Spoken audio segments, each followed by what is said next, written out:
ನಮಸ್ಕಾರ, ಸಂಜೆ ಸೂಪರ್ ಫಾಸ್ಟ್ಗೆ ಸ್ವಾಗತ. ನಾನು ಅರುಣ್ ಭೂಗ. ನಾನು ಧನುಶ್ರೀ ಪೂಜಾರಿ. ಮೊದಲಿಗೆ ವಾರ್ ಎಫೆಕ್ಟ್ ಸುದ್ದಿಗಳನ್ನು ನೋಡ್ತಾ ಹೋಗೋಣ. ಮಧ್ಯಪ್ರಾಚ್ಯ ದೇಶಗಳಲ್ಲಿ ಸಂಘರ್ಷ ತಾರಕಕ್ಕೇರಿದೆ. ಇರಾನ್, ಇಸ್ರೇಲ್ ಮತ್ತು ಅಮೆರಿಕ ಮಧ್ಯ ಕಳೆದ 36 ದಿನಗಳಿಂದ ನಿರಂತರವಾಗಿ ಯುದ್ಧ ನಡೀತಾ ಇದೆ. ಪರಿಣಾಮ ಭಾರತದಲ್ಲಿ ಗ್ಯಾಸ್ ಅಭಾವ ತಲೆದೂರಿದೆ. ಬೆಂಗಳೂರು ಸೇರಿದಂತೆ ರಾಜ್ಯದಾದ್ಯಂತ ಆಟೋ ಗ್ಯಾಸ್ ಸಿಗದೆ ಆಟೋ ಚಾಲಕರು ಗೋಳು ಕೇಳೋಕೆ ಆಗ್ತಿಲ್ಲ. ಬೆಂಗಳೂರಿನ ಶೇಷಾದ್ರಿಪುರಂನಲ್ಲಿ ಗ್ಯಾಸ್ಗಾಗಿ ಬಂಕ್ ಮುಂದೆ ಚಾಲಕರು ನಿಂತ್ಕೊಂಡಿದ್ದಾರೆ. ಇದರ ಮಧ್ಯೆ ಗ್ಯಾಸ್ ಬೆಲೆ ಕೂಡ ಏರಿಕೆ ಮಾಡಿದ್ದು ಚಾಲಕರು ಆಕ್ರೋಶ ವ್ಯಕ್ತಪಡಿಸಿದ್ದಾರೆ. ಗ್ಯಾಸ್ ಸಿಗ್ತಾ ಇದೆ, ಒಂದು ಡಬಲ್ 60 ರೂಪಾಯಿ ಇರೋದು ಇವಾಗ ಬಂದು 60 ರೂಪಾಯಿ ಇರೋದು 105 ರೂಪಾಯಿ ಮಾಡ್ತಾವ್ರೆ. ಏನು ಮಾಡೋದು ಹೇಳಿ? ಗ್ಯಾಸ್ ಖಾಲಿ ಆಯಿತು. ಈಗ ಪುನಃ ಬಂದಿದ್ದೀವಿ, 400 ರೂಪಾಯಿಗೆ ಹಾಕ್ಸ್ಕೊಯ್ತು. ಸಾಯಂಕಾಲ ಗಂಟೆ ಒಂದು 600 ರೂಪಾಯಿ ದುಡಿತೀವಿ. ಊಟದ ಖರ್ಚು 100 ರೂಪಾಯಿ ಆಯ್ತದೆ. 100 ರೂಪಾಯಿ ಮನೆಗೆ ತಗೋಗಿ ಏನು ಮಾಡೋದು ಸರ್? ನಾವು 1-2 ಕಿಲೋಮೀಟ್ರ್ 3 ಕಿಲೋಮೀಟ್ರು ಕ್ಯೂ ಇದೆ ಗ್ಯಾಸ್ಗೆ. ನಾವು ಒಂದು ವಾರದಲ್ಲಿ 3 ಕಿಲೋಮೀಟ್ರ್ ನಿಂತ್ಕೊಂಡು ಹಾಕ್ಸ್ಕೊಂಡಿದ್ದೀವಿ. ಅದನ್ನೇ ಮೇಂಟೈನ್ ಮಾಡ್ಕೊಂಡು ಬಂದಿದ್ದೀವಿ. ಹೊಟ್ಟೆಪಾಡು ಏನು ಮಾಡೋಣ, ಕ್ಯೂ ಅಲ್ಲಿ ನಿಂತಿದ್ದೀವಿ. ಅವ್ರು ಹಾಕೋಷ್ಟು ಹಾಕ್ಸ್ಕೊಂಡು ಹೋಗ್ಬೇಕಷ್ಟೇ.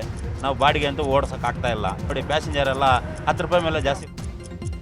ಇನ್ನು ಗ್ಯಾಸ್ ಸಿಗದೆ ಆಟೋ ಚಾಲಕ ಗಿರೀಶ್ ಅನ್ನೋರು ಕಣ್ಣೀರು ಹಾಕಿದ್ದಾರೆ. ರೇಸ್ ಕೋರ್ಸ್ ರಸ್ತೆಯಿಂದ ಆಟೋ ತಳ್ಕೊಂಡು ಬಂದಿದ್ದೇನೆ. ಇಲ್ಲಿ ಕ್ಯಾಶ್ ಮಾತ್ರ ಅಂತಾರೆ. 80 ರೂಪಾಯಿ ಕ್ಯಾಶ್ ಇದೆ, ಅದಕ್ಕೆ ಎಷ್ಟು ಬರುತ್ತೋ ಅಷ್ಟೇ ಹಾಕಿಸ್ಕೋಬೇಕು. ಸರ್ಕಾರ ಗ್ಯಾಸ್ ಕೊಡೋಕ್ಕಾಗ್ತಿಲ್ಲ. ಸುಮ್ಮನೆ ಸೀಮೆ ಹಸು ಕೊಡಿಸೋಕೆ ಹೇಳಿಬಿಡಿ, ಊರಿಗೆ ಹೋಗಿ ಹಸು ಮೇಯಿಸ್ಕೊಂಡು ಜೀವನ ಮಾಡ್ತೀವಿ ಅಂತ ಹೇಳಿದ್ದಾರೆ. ಪರಿಸ್ಥಿತಿ ಹದಗೆಟ್ಟೋಗಿದೆ. ದಯವಿಟ್ಟು ರಾಜ್ಯ ಸರ್ಕಾರ ಇದಕ್ಕೆಲ್ಲ ಪರಿಹಾರ ಕೊಡಬೇಕು. ಆಟೋ ಡ್ರೈವರ್ ಒಳಗೆ ಇಲ್ಲ ಅಂದರೆ ಊರು ಬಿಟ್ಟು ಹೋಗ್ಬೇಕು. 2 ಸೀಮೆ ಹಸ ಕೊಡಿಸ್ಬಿಡಕ್ಕೆ ಹೇಳ್ಬಿಡಿ ರಾಜ್ಯ ಸರ್ಕಾರಕ್ಕೆ. ಹಾಲು ಕರ್ಕೊಂಡು ಇಡ್ತೀವಿ ಅಂತಾಗೆ ನೆಮ್ಮದಿಗೆ ಜೀವನನೇ ಮಾಡೋಕ್ಕಾಯ್ತಲ್ಲ. ಹಿಂಸೆ ಆಗ್ಬಿಟ್ಟೈತಿ. ಈ ಗ್ಯಾಸ್ ಇವಾಗ ಗ್ಯಾಸ್ ರೈಟ್ 105 ರೂಪಾಯಿ ಆದರೆ ನಾವು ಎಲ್ಲಿಂದ ಜೀವನ ಮಾಡೋದ? 80 ರೂಪಾಯಿ ಐತಿ. ಇವಾಗ ಹಾಕ್ತಾನೋ ಹಾಕಲ್ವ ಅದೋ ಗೊತ್ತಿಲ್ಲ ನನಗೆ. ನಮ್ಮ ಕಷ್ಟ ನಮಗೆ. ಹೆಂಡತಿ ಮಕ್ಕಳು ಸಾಕಾಯ್ತಲ್ಲ. ಹೆಂಡತಿ ಮಕ್ಕಳು ದುಡ್ಕೋಗಿ ಕೊಟ್ರೆ ಜೀವನ. ದುಡ್ಕೋಗಿ ಕೊಡಲಿಲ್ಲ ಅಂದ್ರೆ ಯಾರು ಕೊಡ್ತಾರೆ? ಅನ್ನ ಹಾಕ್ತಾರೆ.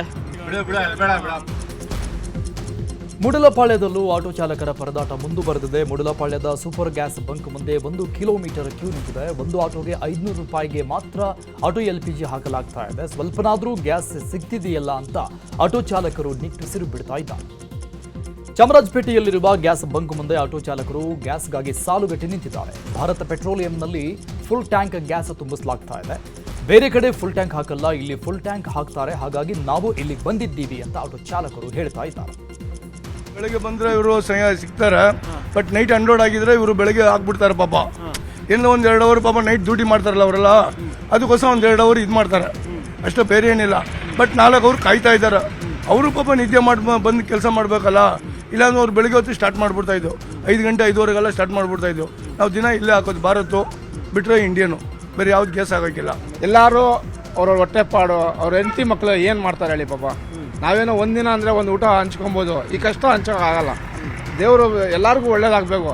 ಈ ನಮ್ದು ಮುಖ್ಯಮಂತ್ರಿ ಆಗಲಿ ಎಲ್ಲರೂ ಆಗಲಿ ಏನೋ ಒಳ್ಳೆಯವ್ರಿಗೆ ಅವ್ರಿಗೆಲ್ಲ ಪರಿಸ್ಥಿತಿ ಒಂದು ಇದು ಮಾಡಬೇಕು, ಅನುಕೂಲ ಮಾಡಬೇಕು. ಏನೋ ಒಂದು ಸಹಾಯ ಆದರೆ ಅವರಿಂದನೂ ಏನೋ ಒಳ್ಳೇದಾಗುತ್ತೆ ಅಂತ ಅರ್ಥ ಅಷ್ಟೇ. 3 ಗಂಟೆ 2 ಗಂಟೆ ರಾತ್ರಿ ಇದ್ರೂ ಇಲ್ಲೆಲ್ಲ ಪಾಪ ಕಷ್ಟಪಟ್ಟು ನಿಂತಿರ್ತಾರೆ. ಅವ್ರವ್ರ ಮನೇಲಿ ಏನೇನು ಕಷ್ಟ ಇರ್ತದೆ ಯಾರಿಗೆ ಗೊತ್ತಿಲ್ಲ. ರಾಜಕೀಯ ಮಾಡೋರು ಮಾಡ್ತಾ ಇರ್ತಾರೆ, ಬಟ್ ಅವರು ಇನ್ನೊಬ್ರ ಕಷ್ಟ ನೋಡ್ಬೇಕಷ್ಟೇ, ಇನ್ನೇನು ಇಲ್ಲ. ಏನೋ ಅವ್ರಿಗೆ ಒಳ್ಳೆ ಆಗಲಿ, ಏನೋ ಪರಿಸ್ಥಿತಿ ಒಂದು ಮಳೆ ಆದರೆ. ಕಲಬುರಗಿಯಲ್ಲಿ ಬಹುತೇಕ ಎಲ್ಲ ಬಂಕ್ಗಳು ಕ್ಲೋಸ್ ಆಗಿವೆ. ಹೀಗಾಗಿ ಆಟೋ ಚಾಲಕರು ಗ್ಯಾಸ್ ಸಿಗದೆ ಪರದಾಟ ನಡೆಸುತ್ತಿದ್ದಾರೆ. ಆಟೋ ನಂಬಿಕೊಂಡೇ ಜೀವನ ಮಾಡ್ತಿದ್ದೀವಿ. ಕಳೆದ 2 ವಾರದಿಂದ LPG ಗ್ಯಾಸ್ ಸಿಗ್ತಿಲ್ಲ.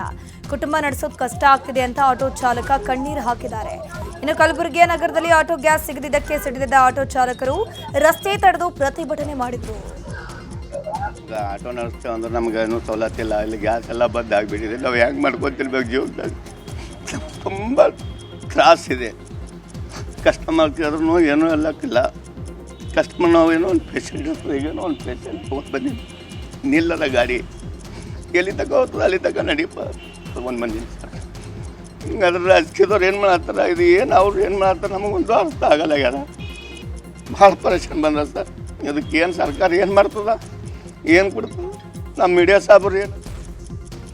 ಇನ್ನು ದೊಡ್ಡಬಳ್ಳಾಪುರ ನಗರದ Veerabhadra Swamy auto LPG bunk ಮುಂದೆ ಮಾಲೀಕರು ಹಾಗೂ ಆಟೋ ಚಾಲಕರ ನಡುವೆ ವಾಗ್ವಾದ ಆಗಿದೆ. ಸ್ಟಾಕ್ ಇದ್ರೂ ಆಟೋಗಳಿಗೆ ಗ್ಯಾಸ್ ನೀಡ್ತಿಲ್ಲ ಅಂತ ಚಾಲಕರು ಆಕ್ರೋಶ ವ್ಯಕ್ತಪಡಿಸಿದ್ದಾರೆ. ಬಂದಿದ್ದ ಸ್ಟಾಕ್ 2 ದಿನ ಖಾಲಿ ಆಗಿದೆ. ಇವಾಗ ದೊಡ್ಡಬಳ್ಳಾಪುರದ ಆಟೋ ಮುಖ್ಯಸ್ಥರು ಯಾರು ಇದಾರೋ ಅವರೇ ಬಂದು ಬೋರ್ಡ್ ಅಲ್ಲೂ ಚೆಕ್ ಮಾಡ್ಕೊಂಡಿದ್ದಾರೆ. ಅವ್ರಿಗೂ ಕ್ಲಾರಿಫೈ ಆಗಿದೆ, ಸ್ಟಾಕ್ 100% ಇಲ್ಲ, ಖಾಲಿ ಆಗಿದೆ. ಸ್ಟಾಕ್ ಬಂದ ಮೇಲೆ ನೆಕ್ಸ್ಟ್ ಕೊಡ್ತೀವಿ. ದೊಡ್ಡಬಳ್ಳಾಪುರದವ್ರಿಗೆ ಫಸ್ಟ್ ಪ್ರಿಫರೆನ್ಸ್ ಕೊಡಬೇಕು ಅಂತ ಇವಾಗ ಎಲ್ಲರೂ ಸಾಮೂಹಿಕವಾಗಿ ಎಲ್ಲ ಡಿಸೈಡ್ ಮಾಡಿದ್ದಾರೆ. 200 ಮಾತ್ರ ಹಾಕ್ತೀವಿ ದೊಡ್ಡಬಳ್ಳಾಪುರದವ್ರಿಗೆ. ಫಸ್ಟ್ ಪ್ರಿಫರೆನ್ಸ್ ಕಾರ್ಡ್ ತೊಗೊಂಡ್ಬಂದ್ರೆ ಲೋಕಲ್ ID ಪ್ರೂಫ್ ತೋರಿಸಿದ್ರೆ ದೊಡ್ಡಬಳ್ಳಾಪುರ. ಯುದ್ಧದ ಪರಿಣಾಮದಿಂದಾಗಿ ಗ್ಯಾಸ್ ಸಿಗದೆ ಧಾರವಾಡದಲ್ಲಿ ಆಟೋ ಚಾಲಕರು ಪರದಾಟ ನಡೆಸುತ್ತಿದ್ದಾರೆ. LPG ಬಂಕ್ಗಳ ಎದುರು ಆಟೋಗಳು ಸಾಲುಗಟ್ಟಿ ನಿಂತಿವೆ. ನಗರದ NTTF ಬಳಿಯ ಗ್ಯಾಸ್ ಬಂಕ್ ಎದುರು LPG ತುಂಬಿಸೋಕೆ ಕಿಲೋಮೀಟರ್ ಗಟ್ಟಲೆ ಆಟೋಗಳು ಕ್ಯೂ ನಿಂತಿವೆ. ಆಟೋ ಚಾಲಕರಿಗೆ ಗ್ಯಾಸ್ ಸಮಸ್ಯೆ ಆಗ್ತಾ ಇದೆ ಎಂಬ ವಿಚಾರದ ಬಗ್ಗೆ ಬೆಂಗಳೂರಲ್ಲಿ ಮಾತನಾಡಿದ DCM DK ಶಿವಕುಮಾರ್, ಆಟೋ ಚಾಲಕರಿಗೆ ಟ್ರಾನ್ಸ್ಪೋರ್ಟೇಷನ್ ತೊಂದರೆ ಆಗ್ತಾ ಇದೆ, ಹೋಟೆಲ್ನವರಿಗೆ ತೊಂದರೆ ಆಗಿದೆ, ನಮ್ಮ ಕೈಲಿ ಏನೂ ಇಲ್ಲ, ಎಲ್ಲವೂ ಕೇಂದ್ರ ಸರ್ಕಾರ ಕೊಡುವಂಥದ್ದು, ಸಮಸ್ಯೆ ಬಗೆಹರಿಸುವಲ್ಲಿ ಕೇಂದ್ರ ಸರ್ಕಾರ ವಿಫಲ ಆಗ್ತಾ ಇದೆ ಅಂತ ಹೇಳಿದ್ರು. ಇನ್ನು AICC ಅಧ್ಯಕ್ಷ ಮಲ್ಲಿಕಾರ್ಜುನ ಖರ್ಗೆ ಗ್ಯಾಸ್ ಸಮಸ್ಯೆ ಬಗೆಹರಿಸುವಂತೆ ಕೇಂದ್ರ ಸರ್ಕಾರಕ್ಕೆ ಒತ್ತಾಯಿಸಿದ್ದಾರೆ. ಪಾಪ ಆಟೋ ಡ್ರೈವರ್ಸ್ಗೆ ಎಲ್ಲ ಟ್ರಾನ್ಸ್ಪೋರ್ಟೇಷನ್ ತೊಂದರೆ ಆಗ್ತಾ ಇದೆ. ಆಟೋಗೆ, ಹೋಟೆಲ್ಗೆ ಇದಿಲ್ಲದೆ ಹೋದ್ರು ಚಿಂತೆ ಇಲ್ಲ. ಮನೆಗಳಿಗೆ ಬೇಕಾದ್ರೆ ಸ್ಟವ್ ಯೂಸ್ ಮಾಡ್ಕೊಳ್ತಾರೆ. ಸ್ಟವ್ ಅಂದರೆ ಹೀಟ್ರು, ಬೇರೆವೆಲ್ಲ ಹೊರಗಡೆ ಹೋಗಿ ಮಾಡ್ತಾರಲ್ಲ, ಪಾಪ ಅವ್ರಿಗೆಲ್ಲ ಭಾಳ ತೊಂದರೆ ಆಗ್ತಾ ಇದೆ. ಊಟ ಅದ್ರ ಬಗ್ಗೆ ಕೇಂದ್ರ ಸರ್ಕಾರ ಗಮನ ಹರಿಸ್ಬೇಕು. ಹೋಟೆಲ್ಗಳು ಬಂದಿವೆ, ಸಣ್ಣ ಪುಟ್ಟ ಕಾರ್ಖಾನೆಗಳು ಬಂದಿವೆ, ಅನೇಕ ಜನರಿಗೆ ಇದರಿಂದ ಎಫೆಕ್ಟ್ ಆಗಿದೆ. ಇದಕ್ಕೆ ಸೀರಿಯಸ್ಲಿ ಸಂಬಂಧಪಟ್ಟಂಥ ದೇಶಗಳ ಜೊತೆಯಲ್ಲಿ ಮಾತನಾಡಿ ಆದಷ್ಟು ಬೇಗನೆ ಹೆಚ್ಚಿನ ರೀತಿಯಲ್ಲಿ ಗ್ಯಾಸನ್ನು ಒದಗಿಸ್ತಕ್ಕಂಥದ್ದು. ಮುಂದೆ LPGನೂ ಕೂಡ ಪ್ರಾಬ್ಲಮ್ ಆಗ್ತದೆ. ಯಾಕಂದರೆ ಯುದ್ಧ ಇದೇ ರೀತಿಯಾಗಿ ಕಂಟಿನ್ಯೂ ಆದರೆ ಮುಂದೆ ನಾವು ಏನು ಮಾಡಬೇಕು ಅಂತಕ್ಕಂಥದ್ದು ಕೂಡ ಅವರು ಯೋಚನೆ ಮಾಡಬೇಕು. ಮಧ್ಯಪ್ರಾಚ್ಯದಲ್ಲಿನ ಯುದ್ಧದಿಂದಾಗಿ ಭಾರತದಲ್ಲಿ ಉಂಟಾಗಿರೋ ತೈಲ ಸಮಸ್ಯೆಯನ್ನು ಎದುರಿಸೋಕೆ ಭಾರತ ಯಶಸ್ವಿಯಾಗಿದೆ ಅಂತ ವಿದೇಶಾಂಗ ಸಚಿವ ಜೈಶಂಕರ್ ಹೇಳಿದ್ದಾರೆ. ಛತ್ತೀಸ್ಗಢದ ರಾಯ್ಪುರದ IIMನಲ್ಲಿ ನಡೆದ 15ನೇ ಘಟಿಕೋತ್ಸವ ಕಾರ್ಯಕ್ರಮದಲ್ಲಿ ಮಾತನಾಡಿರೋ ಜೈಶಂಕರ್, ಭಾರತವು ದೇಶೀಯ ಹಾಗೂ ಬಾಹ್ಯ ಸವಾಲುಗಳನ್ನು ಎದುರಿಸುವಲ್ಲಿ ಸಶಕ್ತವಾಗಿದೆ. ತೈಲ ಹಾಗೂ ಗ್ಯಾಸ್ ಸಮಸ್ಯೆಯನ್ನು ಎದುರಿಸುವಲ್ಲಿ ಭಾರತ ಶ್ರಮ ವಹಿಸಿದೆ ಅಂತಂದರು. ವಾಣಿಜ್ಯ ಗ್ಯಾಸ್ ವಿಚಾರವಾಗಿ ದೆಹಲಿ ಸರ್ಕಾರ ಮಹತ್ವದ ಆದೇಶ ಹೊರಡಿಸಿದೆ. ವಾಣಿಜ್ಯ ಸಿಲಿಂಡರ್ ಬಳಸುವ ಹೋಟೆಲ್ ಸೇರಿದಂತೆ ಉದ್ಯಮಿಗಳು ಕಡ್ಡಾಯವಾಗಿ PNG ಸಂಪರ್ಕ ಪಡೆಯಬೇಕು ಅಂತ ಸೂಚಿಸಲಾಗಿದೆ. PNGಗೆ ಅರ್ಜಿ ಸಲ್ಲಿಸಿದರೆ ಮಾತ್ರ ಉದ್ಯಮಿಗಳಿಗೆ LPG ಪೂರೈಕೆ ಮಾಡುವುದಾಗಿ ದೆಹಲಿ ಸರ್ಕಾರ ಆದೇಶಿಸಿದೆ. PNG ಸಂಪರ್ಕದ ಬಗ್ಗೆ ಖಚಿತಪಡಿಸಿಕೊಂಡು LPG ಪೂರೈಕೆ ಅಂತ ಗ್ಯಾಸ್ ಸರಬರಾಜು ಕಂಪನಿಗಳಿಗೆ ಸೂಚನೆ ಕೊಡಲಾಗಿದೆ. ಇರಾನ್ ಇಸ್ರೇಲ್ ನಡುವಿನ ವಾರ್ 36ನೇ ದಿನಕ್ಕೆ ಕಾಲಿಟ್ಟಿದೆ. ಸೆಂಟ್ರಲ್ ಇಸ್ರೇಲ್ ಮೇಲೆ ಇರಾನ್ ಡೆಡ್ಲಿ ಅಟ್ಯಾಕ್ ಅನ್ನು ಮಾಡ್ತಾ ಇರುವಂತದ್ದು. ಕ್ಷಿಪಣಿ ಡ್ರೋನ್ಗಳಿಂದ ಇರಾನ್ ಭೀಕರ ದಾಳಿ ಮಾಡ್ತಾ ಇದೆ. ಇದಾದ ಬಳಿಕ ಟೆಲ್ ಅವೀವ್ ಮೇಲೂ ಇರಾನ್ ದಾಳಿ ನಡೆಸಿದ್ದು ಹಲವರಿಗೆ ಗಾಯಗಳಾಗಿದೆ. ಇನ್ನು ನಿರಂತರ ದಾಳಿಯಿಂದಾಗಿ ಸೆಂಟ್ರಲ್ ಇಸ್ರೇಲ್ನಲ್ಲಿ ಕರೆಂಟ್ ಕಟ್ ಆಗಿದೆ. ಹಾರ್ಮುಜ್ ನಂತರ ಮತ್ತೊಂದು ಜಲಸಂಧಿಗೆ ಕಂಟಕ ಶುರುವಾಗಿದೆ. ಬಾಬ್ ಎಲ್ ಮಂಡೇಬ್ ಜಲಸಂಧಿಯು ಬಂದ್ ಆಗುತ್ತಾನೋ ಆತಂಕ ಶುರುವಾಗಿದೆ. ಬಾಬ್ ಎಲ್ ಮಂಡೇಬ್ ಮೇಲೆ ಇರಾನ್ ಕಣ್ಣಿಟ್ಟಿದ್ದು ಈ ಜಲಸಂಧಿಯನ್ನು ಬಂದ್ ಮಾಡೋಕೆ ಇರಾನ್ ಚಿಂತನೆ ನಡೆಸಿದೆಯಂತೆ. ಈ ಬಗ್ಗೆ ಇರಾನ್ನ ಸ್ಪೀಕರ್ ಮೊಹಮ್ಮದ್ ಕಾಲಿಬಾಫ್ ಪೋಸ್ಟ್ ಅನ್ನು ಹಾಕಿದ್ದಾರೆ. ಕೆಂಪು ಸಮುದ್ರದಲ್ಲಿರುವಂತಹ ಕಿರಿದಾದ ಜಲಮಾರ್ಗವಾಗಿದ್ದು ಈಜಿಪ್ಟ್ನ ಸೂಜ್ ಕೆನಾಲ್ಗೆ ಸಂಪರ್ಕಿಸುವ ಜಲಸಂಧಿ ಇದಾಗಿದೆ. ಈ ಜಲಸಂಧಿ ಪಕ್ಕದಲ್ಲೇ ಯೆಮೆನ್ ಹೌತಿಗಳು ಮೊಕ್ಕಾಂ ಹೂಡಿದ್ದು ಒಂದ್ ವೇಳೆ ಇರಾನ್ ಅನುಮತಿ ಕೊಟ್ಟರೆ ದಾಳಿ ಮಾಡೋ ಸಾಧ್ಯತೆ ಇದ್ರೆ ಇದರಿಂದಾಗಿ ಬಾಬ್ ಎಲ್ ಮಂಡೇಬ್ ತಡೆ ಬಿದ್ರೆ ಮತ್ತಷ್ಟು ಸಮಸ್ಯೆ ಹೆಚ್ಚಾಗಲಿದೆಯಂತೆ. ಅಮೆರಿಕಾಗೆ ಇರಾನ್ನ ಶಾಕ್ ಮೇಲೆ ಶಾಕ್ ಕೊಡ್ತಾ ಇದೆ. ಅಮೆರಿಕದ 2 ಯುದ್ಧ ವಿಮಾನಗಳನ್ನು ಇರಾನ್ ಧ್ವಂಸಗೊಳಿಸಿದೆ. ಅಮೆರಿಕದ F-35 ಹಾಗೂ A-10 ಯುದ್ಧ ವಿಮಾನ ಧ್ವಂಸ ಮಾಡಲಾಗಿದ್ದು ಪೈಲಟ್ಗಳ ರಕ್ಷಣೆಗೆ ಹೋದ ಹೆಲಿಕಾಪ್ಟರ್ ಮೇಲೂ ದಾಳಿ ನಡೆಸಲಾಗಿದೆ. ಇರಾನ್ ದಾಳಿಗೆ ಆಕಾಶದಲ್ಲೂ ಹೆಲಿಕಾಪ್ಟರ್ ಹೊತ್ತಿ ಉರುಳಿದೆ. ರಾಜ್ಯದಲ್ಲಿ ಗ್ಯಾಸ್ ಸಿಗದೆ ಜನರು ಪರದಾಡ್ತಾ ಇದ್ರೆ ನಮ್ಮ ಶಾಸಕರಿಗೆ IPL ಟಿಕೆಟ್ ಚಿಂತೆಯಾಗಿ ಹೋಗಿದೆ. ನಾಳೆ ನಡೆಯುವಂತಹ RCB ಮತ್ತು CSK IPL ಮ್ಯಾಚ್ನ ಟಿಕೆಟ್ಗಳನ್ನು ಶಾಸಕರುಗಳ PAಗಳು ಮುಗಿಬಿದ್ದು ಪಡ್ಕೊಂಡಿದ್ದಾರೆ. ವಿಧಾನಸೌಧದ ಸ್ಪೀಕರ್ ಕಚೇರಿಯಲ್ಲಿ ಶಾಸಕರಿಗೆ ಉಚಿತವಾಗಿ IPL ಟಿಕೆಟ್ ವಿತರಿಸಲಾಗ್ತಾ ಇತ್ತು. ಶಾಸಕರು ಮತ್ತು ಸಚಿವರ PAಗಳು ಕ್ಯೂ ನಿಂತು ಟಿಕೆಟ್ ಅನ್ನು ಪಡ್ಕೊಂಡಿದ್ದಾರೆ. ಇನ್ನು 3 ಶಾಸಕರು ನಮಗೆ IPL ಟಿಕೆಟ್ ಬೇಡ ಅಂತ ನಿರಾಕರಿಸಿದ್ದಾರೆ. ಯತ್ನಾಳ್, ಸುರೇಶ್ ಕುಮಾರ್, ರವಿ ಸುಬ್ರಹ್ಮಣ್ಯ ಟಿಕೆಟ್ ಅನ್ನು ನಿರಾಕರಿಸಿದ್ದು ನಮಗೂ ಬೇಡ, ನಮ್ಮ ಹೆಸರಲ್ಲೂ ಯಾರಿಗೂ ಟಿಕೆಟ್ ಕೊಡಬೇಡಿ ಅಂತ ಹೇಳಿದಾರಂತೆ. IPL ಟಿಕೆಟ್ಗೆ ಶಾಸಕರು ಮುಗಿಬಿದ್ದ ವಿಚಾರಕ್ಕೆ ಆಟೋ ಚಾಲಕರು ಆಕ್ರೋಶ ವ್ಯಕ್ತಪಡಿಸಿದ್ದಾರೆ.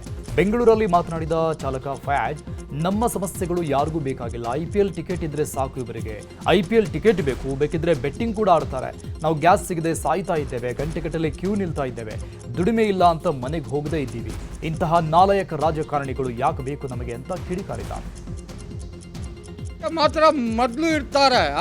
ಮ್ಯಾಚ್ ನೋಡಬೇಕು ಅಂದರೆ ಬೆಟ್ಟಿಂಗ್ ಆಗಬೇಕು ಅಂದರೆ ಈ ದೇಶದಿಂದ ಈ ದೇಶಕ್ಕೆ ಬೆಟ್ಟಿಂಗ್ ಸಿಗಬೇಕು ಅಂದರೆ ಮೊದಲು ಮುಂದೆ ಇರ್ತಾರೆ ಎಲ್ಲರೂ.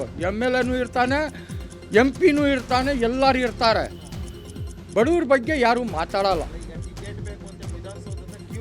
ನಿಂತಿದ್ದಾರೆ, ಎಲ್ಲರೂ ನಿಂತ್ಕೊಳ್ತಾರೆ. ನನ್ನ ಬಗ್ಗೆ ಯಾರು ನಿಂತ್ಕೊಳ್ತಾರೆ? ನಮ್ಮ ಬಗ್ಗೆ ನಾವೇ ನಿಂತ್ಕೊಳ್ಬೇಕು. ಇನ್ನು ಉಚಿತವಾಗಿ IPL ಟಿಕೆಟ್ ಪಡೆದ ಶಾಸಕರ ನಡೆಗೆ ಮಾಜಿ CM DB ಸದಾನಂದಗೌಡ ಆಕ್ರೋಶ ವ್ಯಕ್ತಪಡಿಸಿದ್ದಾರೆ. ನನಗೆ ಟಿಕೆಟ್ ಕೊಡಿ ಅಂತ ಕೇಳೋದು ನಾಚಿಕೆಗೇಡು. 11 ಜನ ಬಲಿಯಾದಾಗ ಕ್ರಿಕೆಟ್ ಬಗ್ಗೆ ಚರ್ಚೆ ಆಗಿದ್ರೆ ಅದು ಗೌರವ.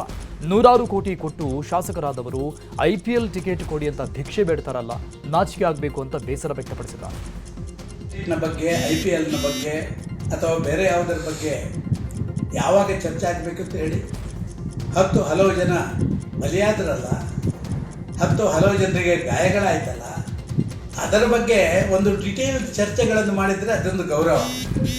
ಇದು 100 ಕೋಟಿ ಖರ್ಚು ಮಾಡಿಕೊಂಡು ಶಾಸಕರಾಗಿ ಬಂದವರು IPL ಟಿಕೆಟ್ 2 ಕೋಟಿ ಅಂತ ಭಿಕ್ಷೆ ಬೇಡ್ತಾರಲ್ಲ, ಇವರಿಗೆ ನಾಚಿಕೆ ಆಗಬೇಕು ಅಂತ ನಾನು ಬಯಸ್ತಾ ಇದ್ದೀನಿ. ಇದು ಯಾವುದೇ ಜನಪ್ರತಿನಿಧಿ ಮಾಡಬಾರ್ದು. ಬೇರೆ ರೀತಿಯಲ್ಲಿ ನನ್ನ ಕ್ಷೇತ್ರಕ್ಕೆ ಅಥವಾ ಯಾವುದೋ ಒಬ್ಬ ವ್ಯಕ್ತಿಗೆ ಏನಾದರೂ ಸಹಕಾರಗಳು ವಿದ್ಯೆಯಲ್ಲಿ, ಆರೋಗ್ಯದಲ್ಲಿ ಮತ್ತೊಂದು ಮಾಡುವಂಥದ್ದು ಬೇಕಾದರೆ ಭಿಕ್ಷೆ ಬೇಡಿ. ಆದರೆ IPL ಟಿಕೆಟ್ ಕೊಡಿಂದ ಭಿಕ್ಷೆ ಬೇಡುವಂಥ ದಯನೀಯ ಪರಿಸ್ಥಿತಿಗೆ ಯಾವುದೇ ಶಾಸಕ. ಈಗ ರಾಜಕೀಯ ವಲಯದ ಪ್ರಮುಖ ವಿದ್ಯಮಾನಗಳು. ರಾಜ್ಯದ 2 ಕ್ಷೇತ್ರಗಳಲ್ಲೂ ಬೈ ಎಲೆಕ್ಷನ್ ಸಮರ ಜೋರಾಗಿದೆ. ಬಾಗಲಕೋಟೆಯಲ್ಲಿ ಕಾಂಗ್ರೆಸ್ ಅಭ್ಯರ್ಥಿ ಉಮೇಶ್ ಮೇಟಿ ಪರ CM ಭರ್ಜರಿ ಪ್ರಚಾರ ಮಾಡುತ್ತಿದ್ದಾರೆ. ವಿವಿಧ ಸಮುದಾಯಗಳ ಮತಗಳ ಮೇಲೆ ಕಣ್ಣಿಟ್ಟಿರುವಂತಹ CM ಎಲ್ಲ ಸಮಾಜಗಳ ಮುಖಂಡರ ಸಭೆ ಕರೆದು ಮಾತುಕತೆ ನಡೆಸಿದರು. ವಿದ್ಯಾಗಿರಿಯ ಬಾಲಾಜಿ ಮಂದಿರ ಕಲ್ಯಾಣ ಮಂಟಪದಲ್ಲಿ ಸಭೆ ನಡೆದಿದ್ದು ಕಾಂಗ್ರೆಸ್ ಅಭ್ಯರ್ಥಿ ಉಮೇಶ್ ಮೇಟಿ ಪರ CM ಮತಯಾಚನೆ ನಡೆಸಿದ್ದಾರೆ. ಇನ್ನು ಈ ವೇಳೆ CMಗೆ ಸಚಿವ ತಿಮ್ಮಾಪುರ್, ಉಮಾಶ್ರೀ ಸೇರಿ ಮತ್ತಿತರರು ಸಾಥ್ ಕೊಟ್ಟರು. ಬೈ ಎಲೆಕ್ಷನ್ ವಿಚಾರವಾಗಿ ದಾವಣಗೆರೆಯಲ್ಲಿ ಮಾತನಾಡಿದ ಸಚಿವ ಚಲುವರಾಯಸ್ವಾಮಿ, ಉಪಚುನಾವಣೆ ಹಾಗೂ ಪಂಚರಾಜ್ಯ ಚುನಾವಣೆ ನಡೀತಾ ಇದೆ. ಈ ಉಪಚುನಾವಣೆ ಗೆದ್ರೆ 138 ಜನ ಶಾಸಕರಾಗ್ತೇವೆ. ಇದು ಸರ್ಕಾರದ ಮೇಲೆ ಯಾವುದೇ ಪರಿಣಾಮ ಆಗಲ್ಲ. ಬಿಜೆಪಿ JDS ಮೈತ್ರಿ ಮಾಡಿಕೊಂಡಿದ್ರೂ ಯಾವುದೇ ಪ್ರಯೋಜನ ಇಲ್ಲ. ಈ ಹಿಂದೆ 3 ಉಪಚುನಾವಣೆ ಕಾಂಗ್ರೆಸ್ ಗೆದ್ದಿದೆ. 2 ಮಾಜಿ CM ಮಕ್ಕಳ ವಿರುದ್ಧ ನಾವು ಗೆದ್ದಿದ್ದೀವಿ, ಈಗಲೂ ಗೆಲ್ತೀವಿ ಅಂತ ಹೇಳಿದ್ದಾರೆ. ಇನ್ನು ಇದೇ ವಿಚಾರವಾಗಿ DKಶಿ ಕೂಡ ಮಾತನಾಡಿದ್ದು, ನಮ್ಮ ಅಭ್ಯರ್ಥಿಗಳು ಗೆದ್ದೇ ಗೆಲ್ತಾರೆ ಎಂಬ ವಿಶ್ವಾಸ ಇದೆ ಅಂತ ಹೇಳಿದ್ದಾರೆ. ಇನ್ನು ಶಿವಲಿಂಗೇಗೌಡ ಕೂಡ ಮಾತನಾಡಿದ್ದಾರೆ. ಬಾಗಲಕೋಟೆಯಲ್ಲಿ ಉಮೇಶ್ ಮೇಟಿ ಗೆಲ್ಲಲಿದ್ದಾರೆ ಅಂತ ಗೃಹ ಸಚಿವ ಡಾಕ್ಟರ್ ಜಿ ಪರಮೇಶ್ವರ್ ವಿಶ್ವಾಸ ವ್ಯಕ್ತಪಡಿಸಿದರು. ಬಾಗಲಕೋಟೆಯಲ್ಲಿ ಮಾತನಾಡಿದ ಪರಮೇಶ್ವರ್, ಲಾಜಿಕಲಿ ಸಂಘರ್ಷ ಕಾಂಗ್ರೆಸ್ ಮತ್ತು ಬಿಜೆಪಿಗಿರುವ ಐಡಿಯಾಲಜಿಕಲ್ ಸಂಘರ್ಷ ಈ ಎಲೆಕ್ಷನ್ನಲ್ಲಿ ಬಂದಿದೆ. ಬಾಗಲಕೋಟೆಯಲ್ಲಿ ಉಮೇಶ್ ಮೇಟಿ ಗೆಲ್ತಾರೆ ಅಂತ ನಮಗೆ ಒಂದು ಮಾಹಿತಿ ಸಿಕ್ಕಿದೆ ಅಂತಂದ್ರು.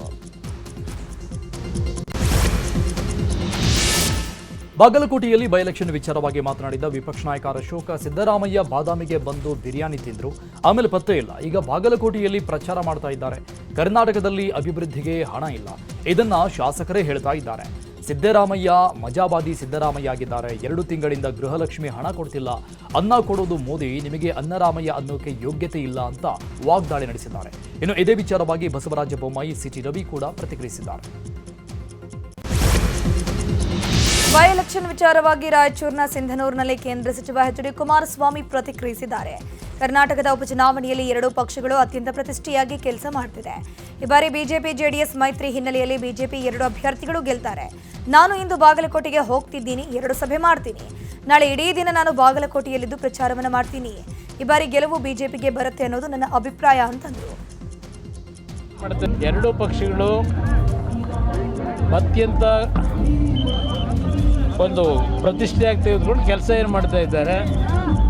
ಈ ಬಾರಿ BJP ಮತ್ತು JDSನ ಮೈತ್ರಿಯ ಹಿನ್ನೆಲೆಯಲ್ಲಿ BJPಯ 2 ಅಭ್ಯರ್ಥಿಗಳು ಗೆಲ್ತಾರೆ ಅಂತಕ್ಕಂಥದ್ದು ನನ್ನ ಅಭಿಪ್ರಾಯ. ನಾನು ಇವತ್ತು ಹೋಗ್ತಾ ಇದ್ದೇನೆ, ಸಾಯಂಕಾಲ ದಾವಣಗೆರೆಯಲ್ಲಿ 2 ಸಭೆ ಅಟೆಂಡ್ ಮಾಡ್ತಾ ಇದ್ದೇನೆ. ನಾಳೆ ದಿನ ಸಂಪೂರ್ಣವಾಗಿ ಬಾಗಲಕೋಟೆ. ಈಗ ರಾಜ್ಯದ ಪ್ರಮುಖ ಸುದ್ದಿ ನೋಡೋಣ. ಬೆಂಗಳೂರಿನ ಚಿನ್ನಸ್ವಾಮಿ ಸ್ಟೇಡಿಯಂನಲ್ಲಿ ನಾಳೆ ಆರ್ಸಿಬಿ ಮತ್ತು ಸಿಎಸ್ಕೆ ಪಂದ್ಯ ನಡೆಯಲಿದೆ. ಯಾವುದೇ ಅನಾಹುತಗಳು ನಡೆಯದಂತೆ ಚಿನ್ನಸ್ವಾಮಿ ಸ್ಟೇಡಿಯಂ ಸುತ್ತಮುತ್ತ ಬಿಗಿ ಪೊಲೀಸ್ ಬಂದೋಬಸ್ತ್ ಒದಗಿಸಲಾಗಿದೆ. ಈ ಕುರಿತು ಪೊಲೀಸ್ ಕಮಿಷನರ್ ಸಿಮಂತ್ ಕುಮಾರ್ ಸಿಂಗ್ ಪ್ರತಿಕ್ರಿಯೆ ಕೊಟ್ಟಿದ್ದಾರೆ. ಕಳೆದ ಪಂದ್ಯದಂತೆ ಈ ಪಂದ್ಯಕ್ಕೂ ಟಿಕೆಟ್ ಇದ್ದವರಿಗೆ ಮಾತ್ರ ಎಂಟ್ರಿ ಇರುತ್ತೆ.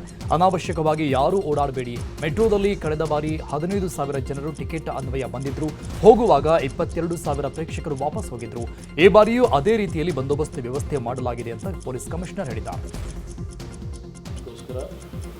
ಸಣ್ಣ ಪುಟ್ಟ ಏನೋ ಸಮಸ್ಯೆ ಮೊನ್ನೆ ಆಯಿತು, ನಮಗೆ ಕಂಡು ಬಂತು. ಅದರ ಬಗ್ಗೆ ನಮ್ಮ ಆಫೀಸರ್ಸ್ ಅವರು ಕೂತ್ಕೊಂಡು ಚರ್ಚೆ ಮಾಡಿ ಒಂದು ಮೀಟಿಂಗ್ ಮಾಡಿ ಇನ್ನು ಮುಂದಕ್ಕೆ ಅದೂ ಆಗಬಾರ್ದು ಅಂತ ಆ ನಿಟ್ಟಿನಲ್ಲಿ ನಾವು ಬಂದೋಬಸ್ತ್ ಮಾಡ್ಕೊಂಡಿದ್ದೀವಿ.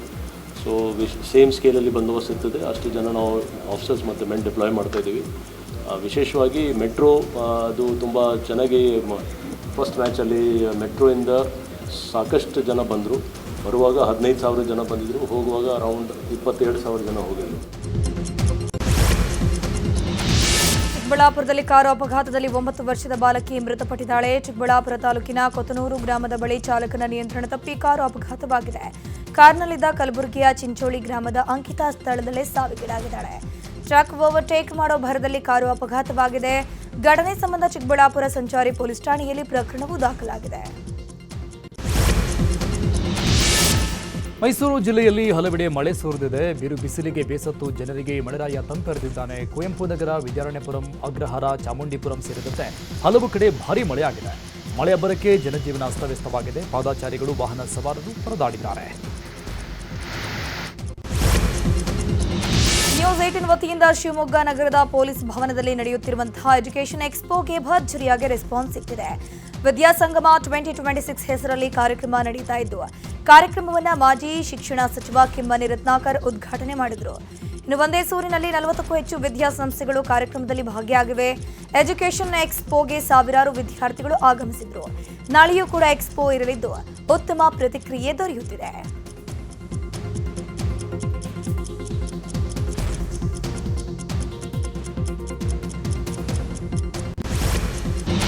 ತಮಿಳುನಾಡು ವಿಧಾನಸಭಾ ಚುನಾವಣೆಗೆ ಬಿಜೆಪಿ ಅಭ್ಯರ್ಥಿಗಳ ಪಟ್ಟಿಯಲ್ಲಿ ತಮ್ಮ ಹೆಸರು ಕೈಬಿಟ್ಟಿರೋ ವಿಚಾರಕ್ಕೆ ಮಾಜಿ ರಾಜ್ಯಾಧ್ಯಕ್ಷ ಕೆ ಅಣ್ಣಾಮಲೈ ಸ್ಪಷ್ಟನೆ ಕೊಟ್ಟಿದ್ದಾರೆ. ಚುನಾವಣಾ ಕಣದಿಂದ ನಾನೇ ಹೊರಗೆ ಉಳಿದಿದ್ದೀನಿ. ನಾನು ಚುನಾವಣೆಯಲ್ಲಿ ಸ್ಪರ್ಧೆ ಮಾಡೋದಿಲ್ಲ. ನನಗೆ ಟಿಕೆಟ್ ಬೇಡ ಅಂತ ಈ ಮೊದಲೇ ಪಕ್ಷದ ನಾಯಕತ್ವಕ್ಕೆ ಲಿಖಿತವಾಗಿ ತಿಳಿಸಿರುವುದಾಗಿ ಸ್ಪಷ್ಟನೆ ಕೊಟ್ಟರು. ಅಲ್ಲದೆ ತಮಿಳುನಾಡಿನಲ್ಲಿ ಎನ್ಡಿಎ ಅಭ್ಯರ್ಥಿಗಳ ಪರ ಪ್ರಚಾರದಲ್ಲಿ ಭಾಗಿಯಾಗಿರುವುದಾಗಿ ತಿಳಿಸಿದ್ದಾರೆ.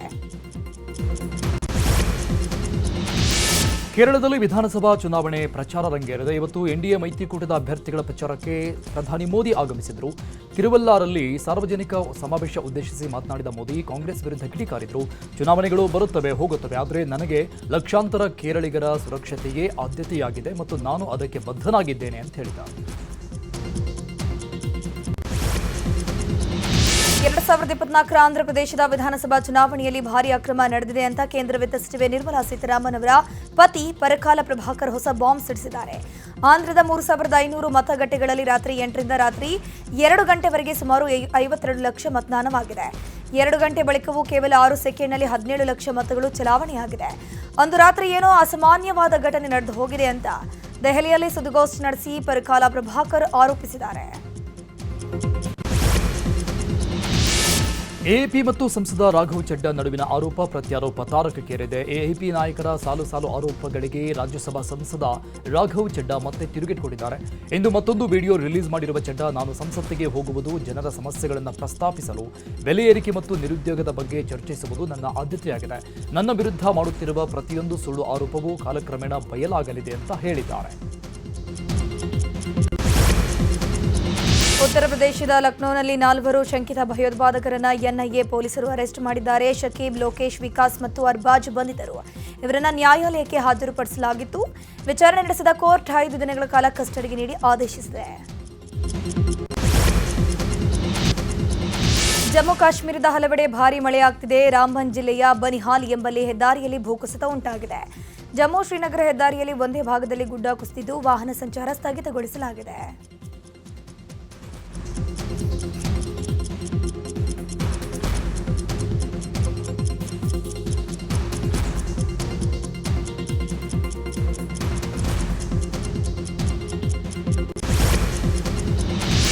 ಈಗ ವಿದೇಶದ ಸುದ್ದಿ ನೋಡೋಣ. ಪಾಕಿಸ್ತಾನದ ಪಂಜಾಬ್ ಪ್ರಾಂತ್ಯದಲ್ಲಿ ಆರ್ಥಿಕ ಬಿಕ್ಕಟ್ಟು ತಾರಕಕ್ಕೇರಿದೆ. ಒಂದೊಂದು ಪೈಸೆಗೂ ಪಾಕಿಸ್ತಾನದ ಪಂಜಾಬ್ ಸರ್ಕಾರ ಪರದಾಡ್ತಾ ಇದ್ದು ಈಗ ಜಾನುವಾರುಗಳ ತ್ಯಾಜ್ಯಕ್ಕೂ ತೆರಿಗೆ ವಿಧಿಸಲು ಮುಂದಾಗಿದೆ. ಪ್ರತಿ ಎಮ್ಮೆ ಮತ್ತು ಹಸುವಿಗೆ ದಿನಕ್ಕೆ 30 ಪಾಕಿಸ್ತಾನಿ ರೂಪಾಯಿ ಸಗಣಿ ತೆರಿಗೆ ವಿಧಿಸುವುದಾಗಿ ಘೋಷಣೆ ಮಾಡಿದೆ. ಸ್ವಚ್ಛ ಪಂಜಾಬ್ ಹೆಸರಲ್ಲಿ ರೈತರಿಂದ ಸರ್ಕಾರ ಸುಲಿಗೆ ಮಾಡ್ತಾ ಇದೆ ಅಂತ ವಿಪಕ್ಷಗಳು ಕಿಡಿಕಾರಿದ.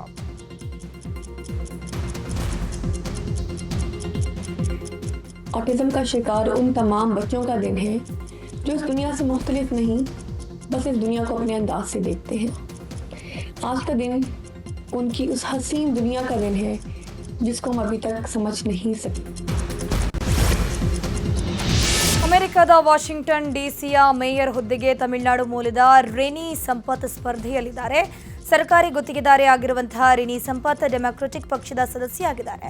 ಮೇಯರ್ ಹುದ್ದೆಗೆ ಪ್ರಾಥಮಿಕ ಚುನಾವಣೆಯ ಜೂನ್ 16ರಂದು ನಡೆಯಲಿದ್ದು ಸಾರ್ವತ್ರಿಕ ಚುನಾವಣೆ ನವೆಂಬರ್ 3ರಂದು ನಡೆಯಲಿದೆ. ರಿನಿ ಸಂಪತ್ ಜೊತೆಗೆ 5 ಮಂದಿ ಮೇಯರ್ ಹುದ್ದೆಯ ರೇಸ್ನಲ್ಲಿದ್ದಾರೆ. I'm Rini Sampath and I'm running for mayor of DC.